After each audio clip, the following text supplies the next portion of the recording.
qu'on fout là encore? Mec, Ouais, quoi? je vais t'avouer un truc. Je trouve vraiment qu'on vit dans un monde de merde. Mais dans toute cette merde qui nous entoure, moi j'ai ma petite lumière au bout du tunnel, tu vois. J'ai un rêve. Ah ouais? Et c'est quoi ce rêve, on peut savoir? Mon rêve à moi, ce serait de voir un film d'action, tu vois, où il y a plein d'acteurs de seconde zone, genre Don the Dragon Wilson, Matthias Hues, Cynthia Rothrock, tout ça, tu vois. Ce serait génial, putain. Putain, mais c'est quoi ce rêve de merde? Ben j'ai le droit. Hein. Bah putain, je sais pas vieux, t'as 3 gosses à la baraque, en plus tu viens de me dire qu'on vivait dans un monde de merde, je sais pas, ton projet c'est pas de les voir grandir, s'épanouir et évoluer correctement? Non, non, je m'en fous de ça, moi. Moi, ce que je veux, c'est mon film. C'est ça mon rêve ultime. Putain, mais t'es vraiment un gros bâtard en fait. Mais bon, je pense que je peux réaliser ton rêve. C'est vrai? Mais comment c'est possible? Mais il suffit juste que je te montre.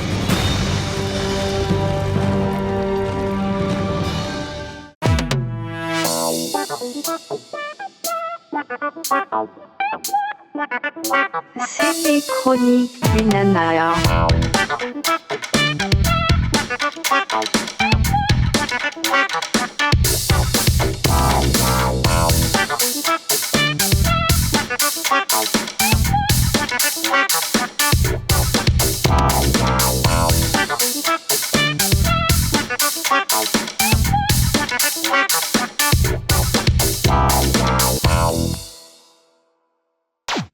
Salut à tous, bande de cagueurs professionnels. Les nouvelles sont bonnes. Don Wilson n'a pas arrêté le cinéma. Alors vous le saviez peut-être déjà, mais nous, pour tout vous dire, on l'a appris récemment. Et nous sommes en joie. Ouais, bah, vu tous ces films de merde et l'âge qu'il a, il serait peut-être temps de s'arrêter, non? Matub répond par l'indifférence.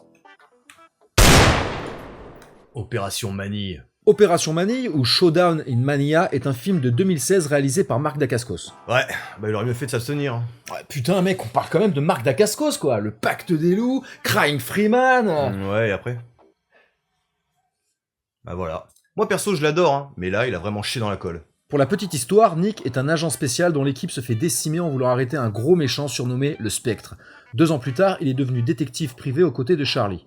Un ancien agent du FBI se fait tuer par le Spectre devant sa femme, et cette dernière va faire appel à nos détectives pour le retrouver. Bon, ouais, ça va. En termes de scénar, on devrait pas trop galérer. En ce qui concerne l'affiche du film, on surfe clairement sur la vibe Expandables, mais en plus dégueulasse. Tiens, d'ailleurs ils ont même mis le méchant avec l'équipe, comme s'il était avec eux.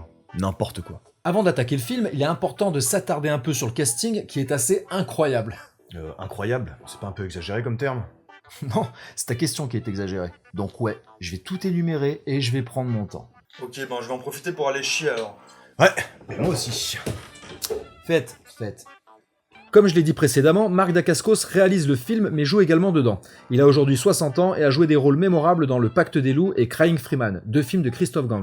Il est aussi l'antagoniste de Keanu Reeves dans John Wick 3, l'interprète de The Crow dans la série Stairway to Heaven, diffusée en 2000 sur M6, l'adversaire de Jet Li dans le film En sursis et nous a fait découvrir la capoeira avec le film Only the Strong. Bref, on l'aime beaucoup. Don the Dragon Wilson, 69 ans, fait partie de l'aventure. Mais lui, si je dois encore vous le présenter, c'est que vous venez de débarquer sur la chaîne. Casper Van Dien, 55 ans, est le héros de Starship Troopers, qui a ensuite enchaîné pas mal de films de merde, j'avoue. Mais bon, Starship Troopers, c'est un film de Paul Verhoeven, le papa de Robocop, donc c'est classe quand même. Cynthia Rothrock, 67 ans, est une artiste martiale américaine exceptionnelle, double championne du monde de karaté. Sa carrière cinématographique débute à Hong Kong dans les années 80, où elle se fait repérer par le public pour ses compétences martiales, en compagnie de Michelle Yeoh. Elle y passera plusieurs années, mais sa carrière ne décollera jamais, enchaînant les nanars et navets à tout bout de champ une fois de retour en Amérique. En gros, extrêmement compétente, mais mal exploitée. Matthias Hues, 65 ans, est un spécialiste de la série B des années 90. Il a marqué les esprits de cette génération en incarnant l'alien dans Dark Angel face à Dolph Lundgren, et a aussi joué avec le Don dans Black Belt, que nous avons chroniqué, et dans lequel il baise sa mère. J'avais peut-être pas besoin de la préciser, cette dernière info. Bon alors c'est bon? T'as fini? Non, il me reste ça. Ah mais putain, tu te fous de ma gueule ou quoi? C'est encore super long là, vas-y on enchaîne là, allez le film. Bon ok, mais dépêche-toi s'il te plaît. Tia Carrère, 57 ans, a fait les joies d'M6 entre 2000 et 2003 dans la série Sydney Fox l'aventurière. Elle a aussi joué dans True Lies avec Schwarzy ainsi que dans Wayne's World 1 et 2. Je pense qu'il était important que je vous précise son nom puisqu'aujourd'hui elle est méconnaissable et botoxée jusqu'à la moelle. Putain, elle était tellement magnifique, quel gâchis. Ouais, mais l'important c'est la beauté intérieure, mec. Comme ça se trouve c'est une grosse conne, tu la connais toi sa beauté intérieure? Non. Bah alors ferme ta gueule, et fini. Kari Hiroyuki Tagawa, 73 ans, est un acteur de série B très connu, notamment pour son rôle de Cheng Tsung dans Mortal Kombat de 1995. Il a aussi joué dans Tekken 1 et 2. Attends, désolé vieux, mais t'es censé nous vendre du rêve ou faire fuir les abonnés? J'apporte de l'information, ok? Waouh! Merci Apolline. Et enfin, Olivier Gruner, 63 ans, et lui, a priori, il a fait que de la merde. Mais évidemment qu'il a fait que de la merde, le 3/4 des personnes que tu m'as citées ont fait de la merde pendant 3/4 de leur carrière. Ouais, mais quand même... Ouais, puis c'est quoi là, tous ces vieux là, 53 ans, 75 ans, 57 ans, c'est les pas de contre-attaque. Non, c'est la nostalgie. Ouais, la nostalgie, ouais, des personnes qui se seringuent la gueule pour continuer à faire des films d'action, c'est quoi le projet qui continue jusqu'à 100 ans? On attaque le film peut-être? Non, j'ai oublié quelqu'un. Mais putain, mais dépêche là, c'est quoi ce bordel? Alexander Nevsky, 52 ans, qui fait que des films d'action de série B, qui joue ici le rôle principal. Ah ben voilà, tu sais aller vite quand tu veux. Mais toi quand tu présentes le casting, tu termines par le rôle principal. Ouais, parce que c'est le moins intéressant. Eh ben, ça promet. J'ai une idée de film, mec, ça va être incroyable. Vas-y, raconte. On prend JCVD, Mark Dacascos, Scott Atkins, Don Wilson, tout ça dans le même film pour combattre un ponte de la mafia. Je peux dire que ça va lever des gambettes sévères. Ah ouais, l'idée est très intéressante, ça me plaît. Puis voir JCVD aux côtés de Mark Dacascos pour combattre le mal, ça serait inédit. Ah non, mais eux, c'est que des rôles secondaires. Le vrai héros, c'est Don Wilson, mec.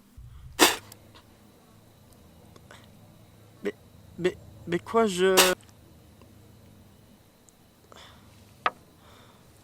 Bon allez, c'est parti. Petite précision avant. Pendant le visionnage, Matub a passé tout le film à appeler le héros et son collègue Batman et Robin. Vous comprendrez plus tard pourquoi c'était important de vous le préciser. Tout commence avec Nick et son équipe des forces spéciales en planque. Et la première phrase du film annonce la couleur en termes de VF et de crédibilité. T'es sûr de ton coup, Kiki? Les méchants arrivent et l'équipe décide d'intervenir, ce qui nous permet de voir qu'ils étaient en planque à 10 mètres en fait. Du coup, pourquoi ces Mongols utilisaient des jumelles? Mais bon, ils sont peut-être bigleux. L'équipe pénètre dans l'immeuble et s'annonce à l'accueil. Je sais que tu mens. Batman a parlé, et maintenant il va faire justice. Putain, les mecs sont censés s'infiltrer et ils foutent un bordel pas possible sans déconner. C'est quoi ces professionnels?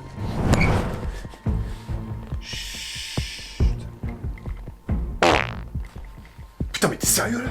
Pardon. Putain.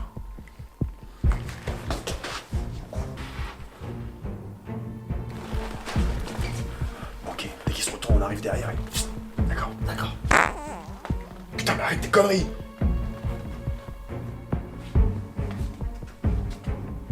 Maintenant! C'est pas moi! Pardon. L'équipe arrive dans le cœur de l'action et se fait accueillir. Là pour le coup, il marque un point. Une fusillade débute dans laquelle les forces spéciales se font flinguer plutôt que toucher leurs adversaires.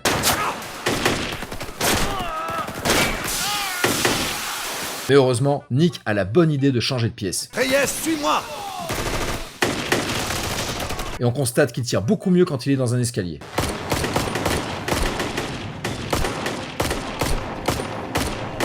Putain, ça sent mauvais ton bordel. Hein. Les mecs placent les fixes un petit peu à la wall again. Ah bon, comment ça? Ben les mecs se tirent dessus tranquillement, et d'un seul coup, t'as un plan avec de la fausse fumée dégueulasse, et direct après, y a plus rien. Ouais, bon, tu pinailles là, c'est pas dramatique. Attends, c'est pas dramatique, ça commence avec de la fausse fumée, ensuite des faux raccords, des faux coups de pied, des fausses explosions, et nous on est là, on rigole. Ben ouais, et ça fait 7 ans que ça dure. Ah ouais, putain, mais c'est vrai que ça fait 7 ans que ça dure. Qu'est-ce que je fous là, moi? Nick essaie de s'échapper en utilisant son collègue comme bouclier humain. Alors ce qui va suivre est assez impressionnant, on va essayer de tout décortiquer tranquillement. Nick se fait attaquer dans le dos. On entend des coups de feu alors que personne ne tire. D'ailleurs, ça continue de tirer même quand il n'y a aucun ennemi. Nick ramasse une machette et là, coup d'éclat, il arrive à tuer 3 mecs avec seulement 2 coups. Son collègue se fait toucher, mais heureusement Nick est très empathique et préoccupé par son état. Je perds mon sang là. Non, ça va aller. Et maintenant on va monter ce grand escalier pendant que tu te vides de ton sang. Mais ça va le faire, y a pas de souci. Ils arrivent sur le toit et se font flinguer par les méchants sur une musique épique. Tu le sens le moment épique là? Bah non, pas vraiment. Bah évidemment que tu le sens pas, ce serait JCVD, tu seras impacté direct, mais vu que ce mec on le connaît pas et qu'on en a rien à foutre, eh ben on en a rien à foutre qui crève. Après la fusillade, Nick se réveille à l'hôpital devant sa femme qui lui explique la situation. Selon les docteurs, t'as eu de la chance. La tête a été effleurée. Et l'épaule, c'est plus grave. Mais putain, le mec vient de se réveiller, fous-lui la paix et dis-lui que tu l'aimes, bordel, monte de l'inquiétude. La séquence suivante, qui montre deux supérieurs en train de s'engueuler, nous donne un bon aperçu de cette VF catastrophique. Vous ne réalisez pas la situation pitoyable qu'on est obligé de gérer avec la presse. 2 ans plus tard, nous retrouvons Marc Dacascos et Tia Carrère, en couple, en train de se faire bronzer peinard. Mais les méchants sont là. Eh, regarde-le là, regarde-le le Bob Sinclair là. Marc Dacascos se fait finalement buter.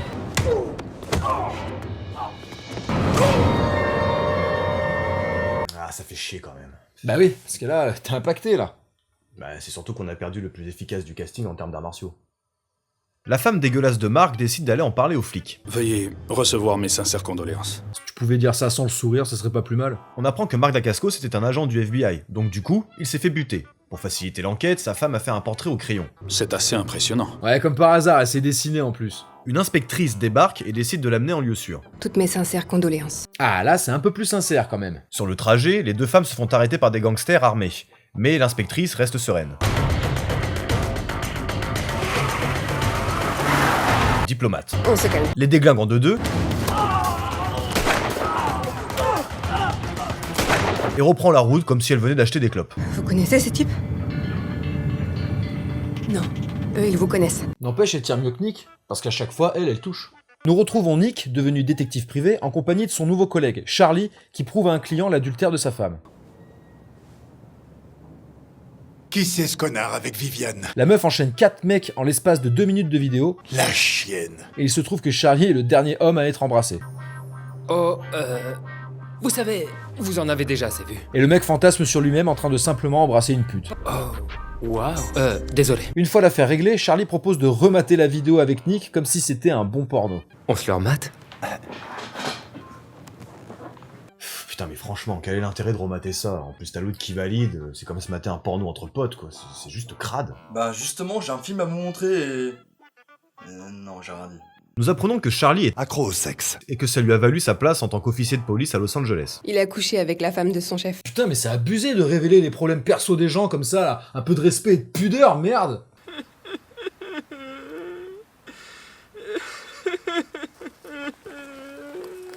Alors, c'est elle? Ouais, c'est elle. C'est pas fameux, hein. Bonjour madame, je suis Matub, la personne que vous avez contactée. Avant de commencer, je vous présente toutes mes condoléances pour votre clébarde. Merde. Merci. Je vous présente l'agent Dorian envie de vomir. Bonjour. Bonjour madame. L'agent Dorian est l'homme qu'il vous faut pour cette affaire. En revanche, je vous déconseille de coucher avec lui. Le mec est éjaculateur précoce. Ce crevard, je l'ai même vu éjaculer parce qu'une meuf lui avait foutu la main sur la cuisse. Non mais franchement, quelle vie de merde. Par contre, c'est vraiment lui qu'il vous faut pour cette affaire. Maintenant que toutes leurs qualités ont été énumérées, Madame Wells, la femme de Mark, donc, accepte leur aide dans cette enquête. L'aider à quoi? Waouh. En une phrase de 3 mots, on a tout ce qu'il y a de plus ridicule, sans déconner. Regarde-le, la montagne, là. Rien que dans l'attitude, il surjoue, putain. Et il répond comme un mongol, en plus. L'aider à quoi? Bref, c'est le moment du briefing, et Madame Wells présente le portrait qu'elle a fait. On l'appelle le spectre. Le problème, c'est que c'est pas le même dessin que tout à l'heure. On dirait que c'est le même dessin mais que le deuxième est pas fini et que le premier est le résultat. Ouais, mais ça fait pitié. Et c'est incohérent. Donc ta remarque est complètement inutile.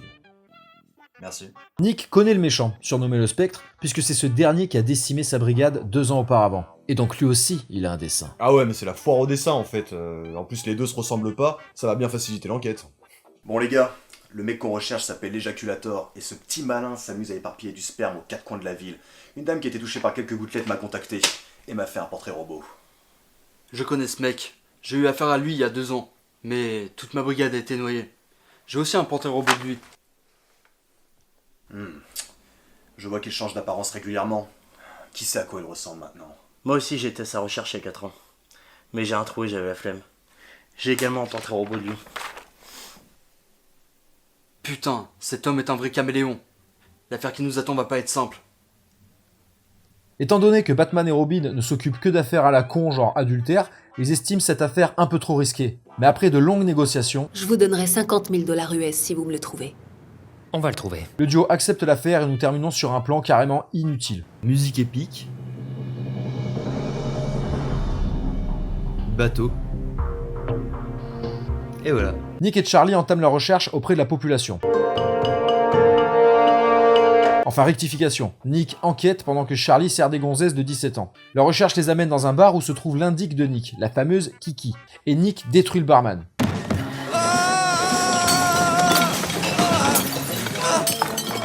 Très persuasif, Nick obtient son info. Poli, Nick frappe à la porte. Et Non mais c'est quoi ça? Est-ce que les costumiers sont payés dans ce genre de film sans déconner? Putain, mais filez-lui un t-shirt à ce pauvre monsieur. Ton petit copain qui est là, il va avoir mal. C'est vraiment un homme de main ça? J'ai une devinette. Si je te dis bar, gentil, méchant. Baston.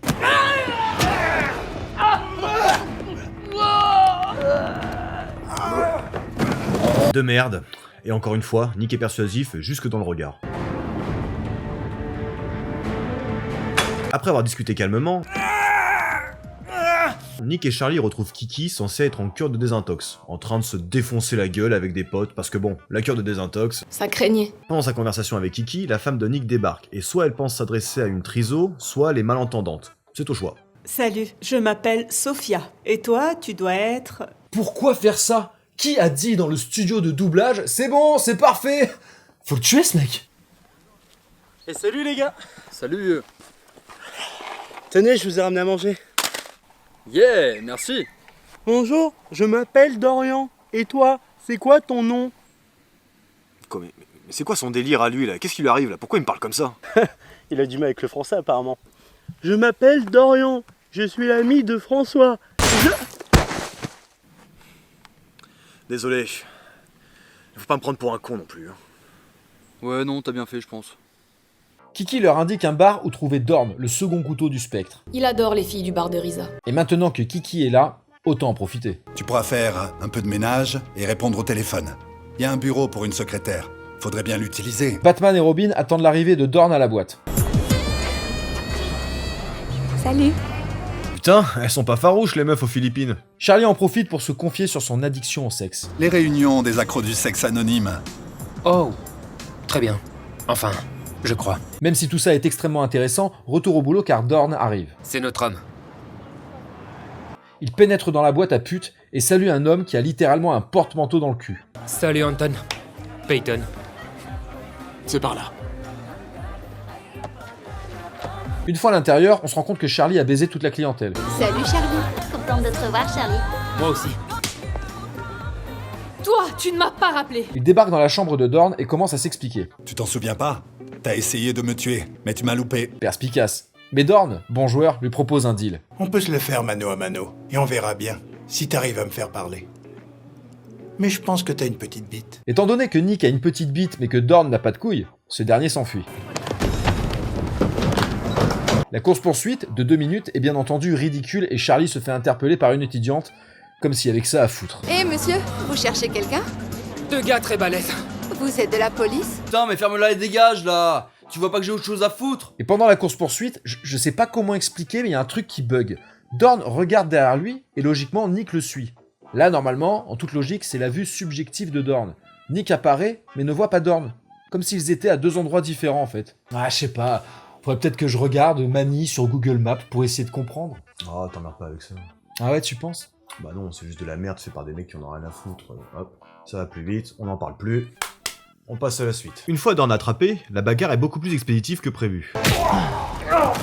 Après le coup de poing reçu par Dorn, la petite équipe prend le temps de causer sereinement au lieu de le neutraliser. Vous devriez faire un peu de muscu. Prendre un peu plus de masse. Heureusement, Dorn n'est pas très réactif et rigole quand il se fait menacer par un flingue. Le mec est vraiment cool. Nick et Charlie cachent Dorn dans le coffre et Kiki a du mal à dissimuler sa stupeur. Putain de merde! Et si le duo lui a montré Dorn, c'est pour une simple raison. Bon, maintenant que j'ai vu ça, ça fait de moi votre complice? Un peu. Putain, les mecs sont trop sympas, quoi. Ils transforment la pauvre gamine en complice pour en faire ensuite ce qu'ils veulent. C'est pas beau, ça? Ah, des gros bâtards comme on les aime. Touche à rien, c'est parfait. Au fait, mec, ça tient toujours ta proposition pour m'apprendre à tirer? Bah bien sûr vieux, on peut commencer maintenant si tu veux. Cool, carrément. Ouais, mon petit François, y a rien de compliqué. Tu tends ce bras, voilà. Ensuite, tu vas chercher celui-là pour stabiliser ton tir. Tu places tes yeux dans les viseurs et là, tu tires. Ah, mais c'est parfait ça. Mais... Ah, voilà, une bonne chose de faite. Bon, on va commencer par un virement de 500 € toutes les semaines.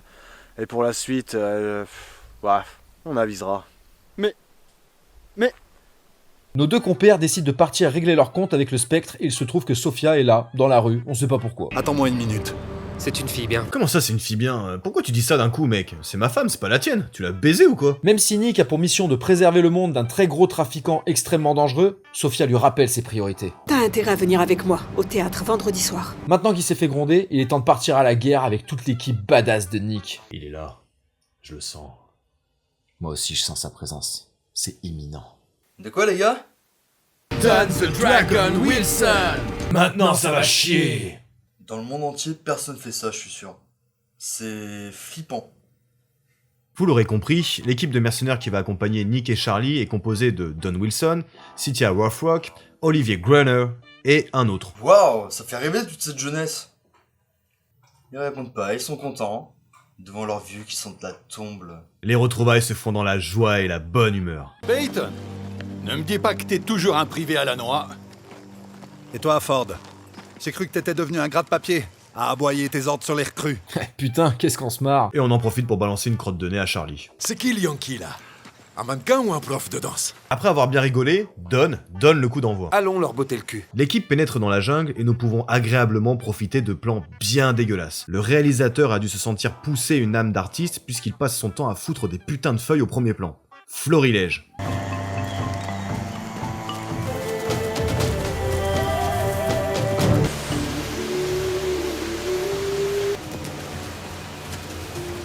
Nick et ses copains prennent position près du campement du spectre afin de l'observer. La mise au point s'il vous plaît. Merci.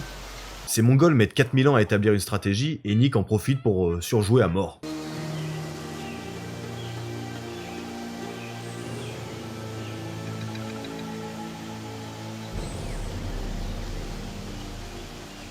On se le fait. Putain, ça m'énerve quand tu fais ça. Oh putain, ça m'énerve! Mais toi, du coup, pour ta retraite, c'est bon, c'est réglé? Ouais, c'était pas simple. Arrête de faire ça, s'il te plaît, ça m'énerve. De quoi? Ton attitude de bad boy à la con, là, j'aime pas. Mais du coup, ça doit leur faire un paquet de paperasse à leur filer, ça. Ouais. Tu peux pas t'imaginer le tort. Putain, arrête. Je te jure, ça m'insupporte. Et du coup, t'auras une retraite confortable ou pas? Que veux-tu? Faut bien faire avec.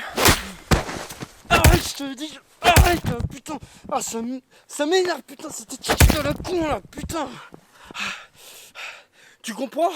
Alors, putain, enculé. Enculé.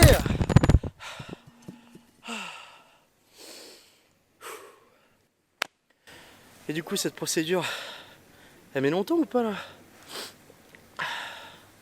Maintenant que tout est au point, les vieillards cherchent à savoir pourquoi Madame Wells tient à ce qu'on lui ramène le spectre vivant. Charlie et moi, on est censé le rapporter à Madame Wells. Pourquoi?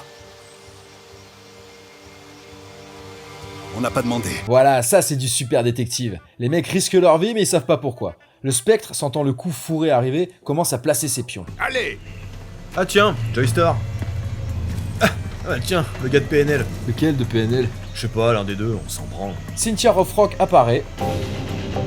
Avec sa couleur de cheveux, en termes de camouflage, on est bonnard. Et puis elle se cache. Le Don, avec sa gueule de perdu, est chargé de faire exploser les bagnoles pour faire diversion. Il se dirige vers la caméra pour finalement, 5 secondes plus tard, faire demi-tour. Ça va faire boum. Ah, c'est le Don quoi. Il est perdu, il sait pas ce qu'il fait, il sait pas où il habite. Et c'est comme ça qu'on l'aime. Oh oui. Charlie se fait repérer, mais heureusement, Olivier Gruner le sauve in extremis. Ouais, enfin, il s'acharne plutôt. Les premiers coups de feu sont tirés et une guerre somme toute classique peut débuter tranquillement avec des tirs en champ contre champ.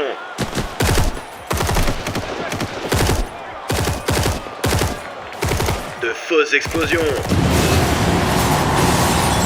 C'est moche et fake car là, on voit bien que la bagnole n'a pas bougé. Victor le sniper se fait toucher à la jambe. Mais se fait un pansement avec du PQ. Le Don nous fait un petit coup fourré de coquin.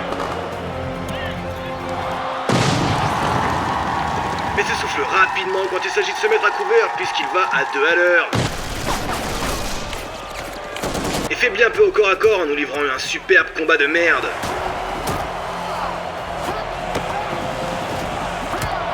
Tandis que Cynthia nous prouve qu'elle sait encore bien lever la gambette malgré son âge. Pour le reste, difficile de savoir ce qui se passe puisque nous disposerons d'aucun plan d'ensemble, ce qui nous empêche de savoir qui tire sur qui. Ici par exemple, on a l'impression qu'Olivier tire sur Charlie, et inversement. Curieux.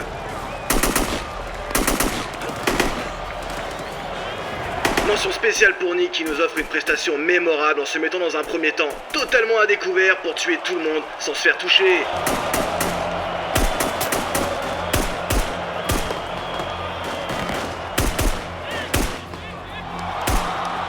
Nous saluerons dans un second temps sa chance exceptionnelle puisque dès qu'il a plus de munitions, les ennemis décident de passer au corps à corps.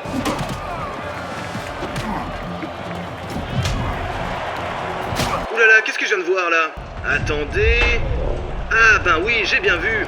C'est moche. Le conflit se termine donc sur une prestation de chaque mercenaire.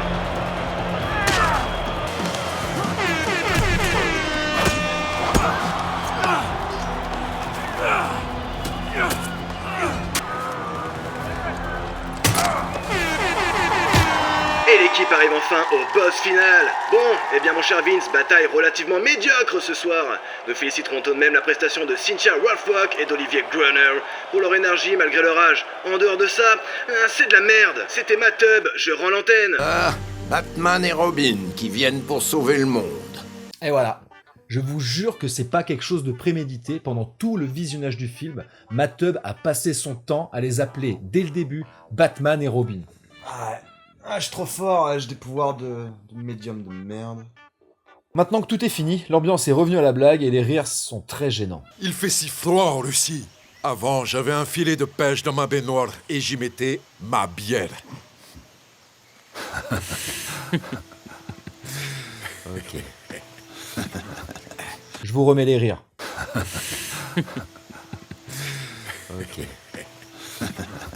Avant de se dire adieu, Charlie en profite pour draguer Cynthia. Ça te dirait de prendre un verre avec moi? Mais il est rapidement freiné. Mais si tu te fous de moi, je te tuerai. Pendant que tout le monde se fait des papouilles à la con, le spectre de son vrai nom Cole patiente dans le camion, posé comme un sac, no stress. Et Charlie redescend sur Terre. Ça n'aurait jamais marché entre elle et moi. De retour à Manille, Madame Wells se retrouve face au spectre et Dorn. Elle rend hommage à son mari et le spectre ressent des scrupules. Comme c'est touchant. Est-ce que t'as fini? Madame Wells lui répond. C'est beau quand même, hein. Pour venger son mari dont elle était folle, elle a pas hésité une seconde à les buter et finir en tôle. Ouais, non, ça manque de souffrance. Tu sais, moi, je leur aurais pressé les couilles. Mais tu sais, genre, tu leur mets les couilles dans un étau, et tu sais, tu fais un pressage bien progressif sur une dizaine de jours, tu vois. Mais t'es un taré, mec. C'est une idée de génie. J'adore. Je vais être arrêtée. Non. Oh bah ça va en fait, elle a buté 2 mecs devant 2 détectives et une flic, elle va pouvoir retourner sur son transat. Ça déchire Manille. Le film se finit posé, peinard, sur le port, avec un bon cigare. Le cigare, ça s'allume à l'allumette, espèce d'enculé. Et sur une musique qui n'a aucun rapport avec le film, mais qui risque de vous rester dans le crâne. On va vous faire bouffer le refrain.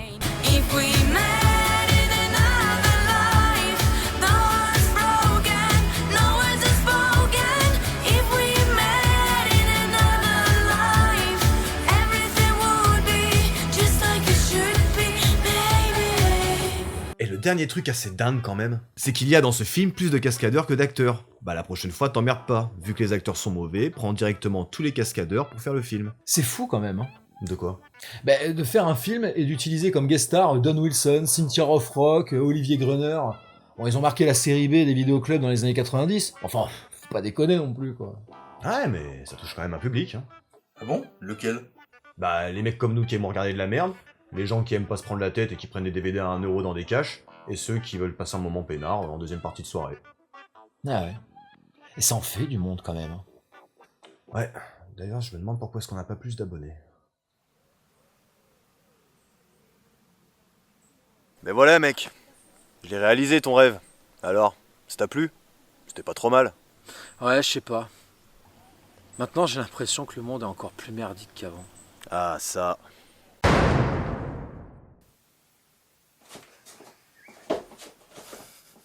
C'est gueule. C'est gueule. Oh oui. Après avoir bien rigolé, Don, putain l'enfoiré, je l'avais pas vu, c'est la coquille là.